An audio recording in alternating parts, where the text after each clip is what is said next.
Welcome back to Business Continuity Awareness Week, Day 5. We're talking once again with Jason Haas.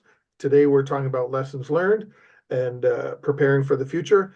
Jason, great first segment, but one question because we ran out of time. How'd the interview go? Well, in my time in that school district, I applied to almost everything with a pulse, and I heard no more than yes. So when I got the phone call on this one, and it was from the hiring manager, and I'm just like, okay, lay it on me. What's the bad news? Because I was so used just to hearing no, we selected a better fit. And he's like, we chose you. And I paused.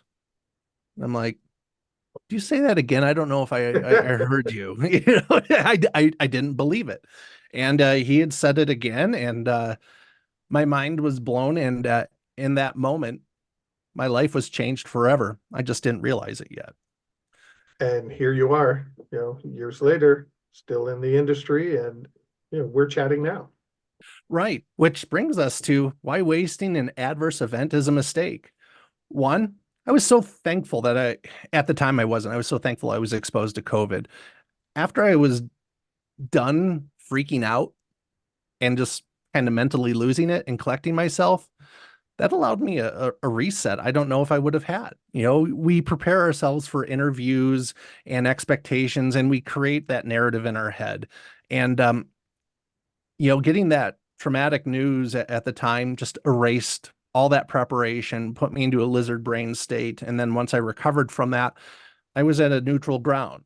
So I was able to, lean into the interview and be my authentic self. So without that exposure, who knows what might have happened. But leaning into the idea of why wasting an adverse event is a mistake, or I hate to let incidents go to waste in like an IT world or things like that, is those are our opportunities to grow. It's that continuous improvement. When something bad happens and our plans don't necessarily go as we expected, as we trained for, as we exercised for, well, we have a gap. Wonderful. Not that I want gaps, but realizes that nobody's perfect.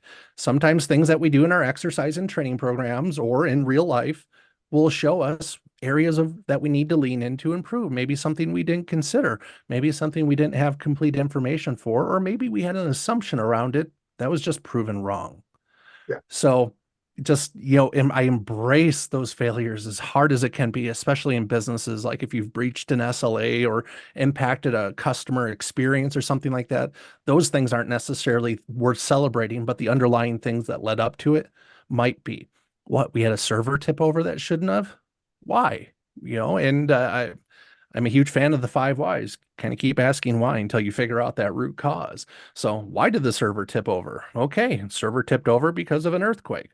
Well, why wasn't the data center, earthquake fault tolerant? Because it was in a region that wasn't planned for that. Okay, and we just can keep going down that rabbit hole.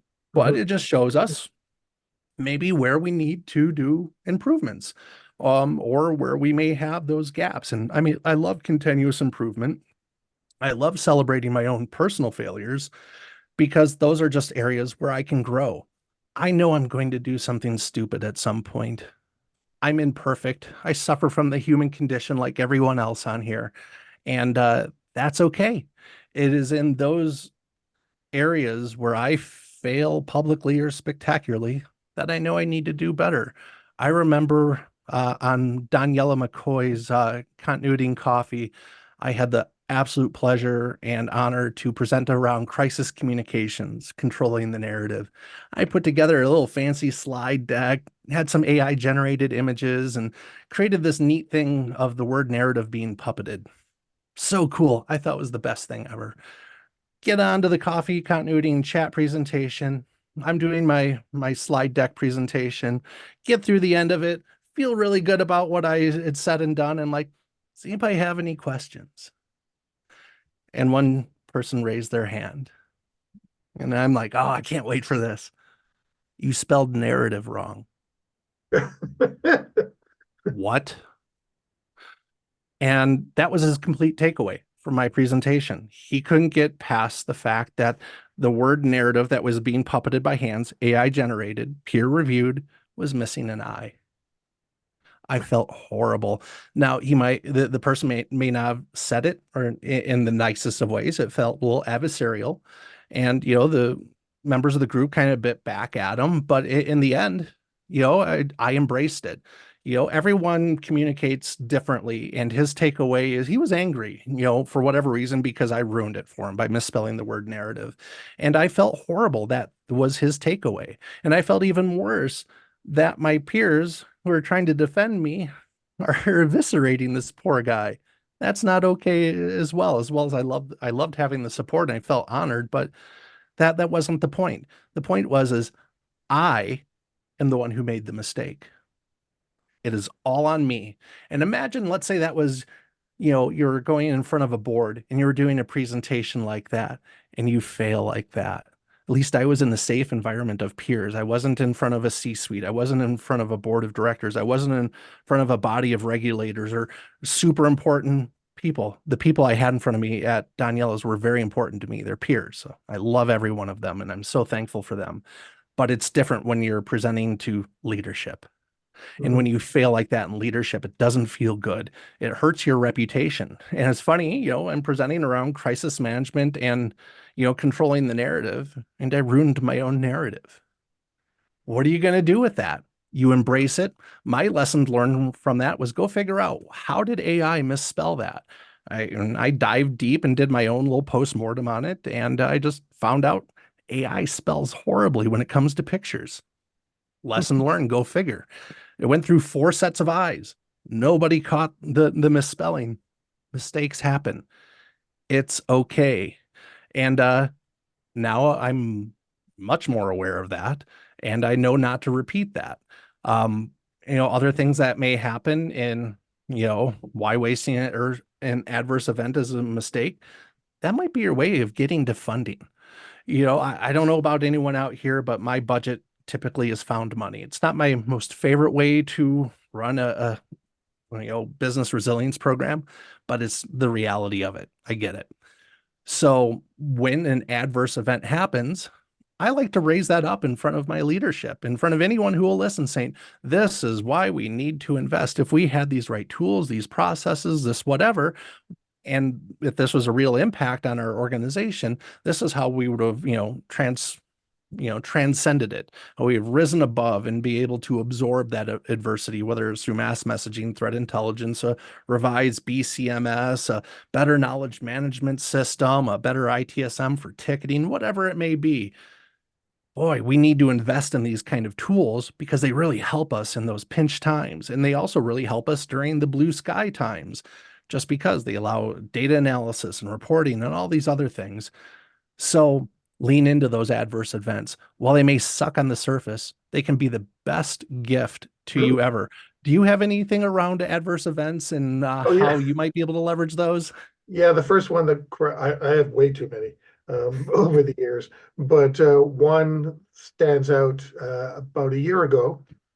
Uh, James Green and I, shout out to James, we're doing a live broadcast at a conference. I won't say the name here because this is BCI, so Awareness Week. So um, we were interviewing guests, and sometimes depending on our guest, we were changing our backgrounds so that we would show the logo of who we're talking to, if especially if it was a sponsor. So we were changing that throughout the day. We had people doing it for us and helping us out. It was working like a charm. All the sponsors, except for the biggest sponsor we had, all of a sudden we couldn't get their logo to load. It wasn't filming properly. It just came across terrible. Of all things to go wrong, it had to go wrong with this one sponsor. So we went forward. We still had our interview and chatted and moved on to other guests and things. But what I took away from that is, okay, what's wrong with this? How can I fix this? Are there some learnings that I can do? And using my editing software that I use, I learned how to put logos up in corners and change backgrounds so that it actually looked like we had the right stuff. And I went, oh, well, I wouldn't have learned this if we hadn't had that, goof up during the live broadcast. And that was the other thing; it was live, so it's not like you can get upset over it. It's like, well, everyone can see and hear me, so you got to go with the flow. So Right? that was the one that popped into my head of learning all these new things and new ways of doing backgrounds and some of the videos and tricks in editing. And I learned how to do a few other things. And I went, oh, okay, I would have stuck to my basic stuff had that not happened. So now it's like, well, okay, I'm quite happy, not happy that it happened, but I'm happy that I learned uh, new things because it happened. For sure. Gosh, my most recent public failure, I had the honor of presenting around the topic of AI and business resilience to the Association of Continuity Professionals, the Colorado Rocky Mountain chapter, this past Friday, which for others might have been a month ago, depending when you're listening to this.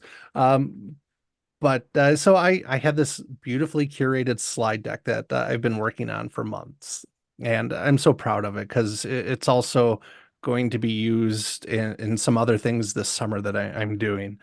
And I originally had embedded videos into the slide deck to play just because I thought it was a good idea, but all of a sudden my slide deck's like almost a gigabyte. And it's just like for a PowerPoint, a gig PowerPoint, that's just unacceptable. So I moved the videos to the cloud, and I knew this was going to be done over Zoom as well. And I practiced playing those videos for Zoom and audio over Zoom. And man, I thought I had it until I get into the presentation, go to play the videos. Nothing. And it's just like, ugh, how embarrassing. And then I'm like, oh, I'm a resilience professional. I've got a pivot strategy. I even said that out loud. There was my second mistake of that day because I go in going, all right, where did I save those videos? I can't remember. I just have blockage. I'm in front of a podium. I got a live thing going on, and it's just like, So I'm like, okay, I realized quickly, just admit you failed. I'm like, sorry, everyone. You know, as part of being a resilience professional, it's the art of the pivot, and the pivot is to move on. I Mhm. promise you the links will be in the slide deck that'll get shared later on.